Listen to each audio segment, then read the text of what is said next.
కదా రైతుల పరిస్థితి ఎట్లా ఉన్నది ఊర్లలో? చాలా గలీజ్ ఉందన్న, చాలా హీనంగా ఉంది అనుకోరాదు. ఎందుకట్లా? రైతు బంధు వేయలే, రైతు భరోసా వేయలే, మన రుణమాఫీ ఏది కాలే.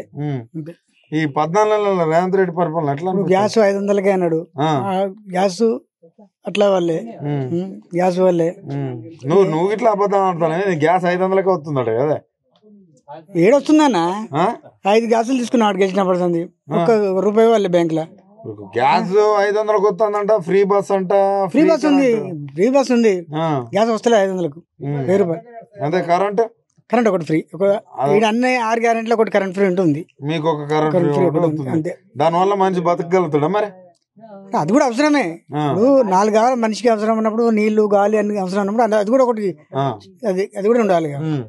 వెనకట బతికిరు అట్లా కరెంట్ లేకుండా. ఎట్లా మరి రైతులకు రైతు రుణమాఫీ గానీ ఏది కాలే అన్న, ఇప్పుడు ఏది ఏం కాలే. ఇప్పుడు వాడు వచ్చి 14 నెలలు ఒక చిన్న పని కూడా వెళ్ళి కరెంట్ ఒకటి, బస్ ఫ్రీ ఒకటి, ఇంతే. మిగతా ఏం చేయలే. ఏం చేయలేదా మరి? ఇవన్నీ చేయకపోతే ఎట్లా మరి ఈ రైతులకు? ఇప్పుడు నువ్వు అన్నావు, ఇప్పుడు 180 కోట్లు తెచ్చిన అంటున్నావు, 1,80,000 కోట్లు, 80,000 కోట్లు తెచ్చిన అంటున్నావు. ఏం చేసుకుంటు మరి? ఇంతవరకు గ్రామ పంచాయతీ ఎన్నికలే గతి లేవు. ఇప్పుడు ఎంపీటీసీ జెడ్పీసీ పెడతాడట ఫస్ట్. మరి ఆయన ఎందుకు మరి మీ ప్రాంతానికి వచ్చి కూడా నేను అన్ని? మా ఎమ్మెల్యే అన్న 14 నెలలు మా ఊళ్ళోకి రాలేదన్న ఎమ్మెల్యే, మా ఎమ్మెల్యే అనిల్ కుమార్ రెడ్డి. దాని అటు అర్థం చేసుకో. ఇక చిన్న మా ఊరు తర్వాత ఉంటుంది బండ సంవరం, అక్కడ 2 సార్లు 3 సార్లు పోయిండు అట్లా. అంతేనా? మరి మార్పు రావాలన్నారు, ఎట్లా ఉంది? ఎట్లా ఏం మార్పు? టీఆర్ఎస్ వస్తే మంచిగా ఉండే. మా ఎమ్మెల్యేకి 15 రోజులకు 20 రోజులకు వచ్చిపోయేది పైలశేఖర్ రెడ్డి ఉన్నప్పుడు. ఇంతవరకు 15 నెలలు అవుతుంది, ఇంతవరకు ఒక్కసారి రాలే. దాన్ని బట్టి అర్థం చేసుకోండి. ఇక ఒక్కసారి కూడా రాలేదు. మరి ఎట్లా మరి? ఇప్పుడు రైతులకు 5 ఇట్లేరు, పింఛన్లన్నీ ఇస్తుర్రా? 4,000 ఇస్తానే. అవి లేవు, పింఛన్ లేవు, ఏవి లేవు. ఏం లేవంటారు మనుషులు, ఎట్లా బతుకుతుర్రా మరి? ఎట్లా బతుకుతారంటే రేవంత్ రెడ్డి దగ్గరికి పోయి అడిగి రావాలి. అంతేనా? ఏమని అడుగుతారు రేవంత్ రెడ్డి? నువ్వు ఉండకపోతావు రూపాయని అడగాలి అంతే. ఇంకేం 2 ముచ్చట్లు కాదన్నా. ఇప్పుడు కొంచెం మాకంటే మాకు సరిపోతున్నారు వికలాంగులు, వాళ్ళకి ఇస్తానని ఒప్పుకోవాలి కదన్న. వాళ్ళకన్నా 4,000 6,000 వస్తాయి, 6,000 2,000 4,000 వస్తాయి అని చెప్పి 25,000 ఇచ్చిండు. మాకైతే 5 తులాలు ఇచ్చిన అదే ఈ పెన్ను, అదే దాంతో తెప్పించిన.